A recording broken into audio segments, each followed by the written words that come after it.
এই বিশ্বাস আমাদের উদ্বুদ্ধ করে সামনে এগিয়ে যাওয়ার জন্য। তুমি এই ভুল ধারণায় থেকো না যে কেউ তোমাকে ক্ষমা করে দিয়েছে।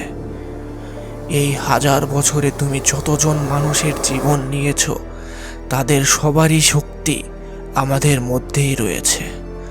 আর এই একত্রিত হওয়া শক্তি হলো ভগবানের আসল শাস্তি, যা তোমাকে তোমার মৃত্যু পর্যন্ত নিয়ে যাবে।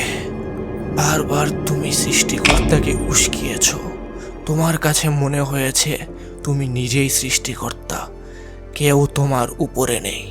কিন্তু মোজান, তুমি ভুল ছিলে। তোমার অন্তিম সময় ঘনিয়ে এসেছে।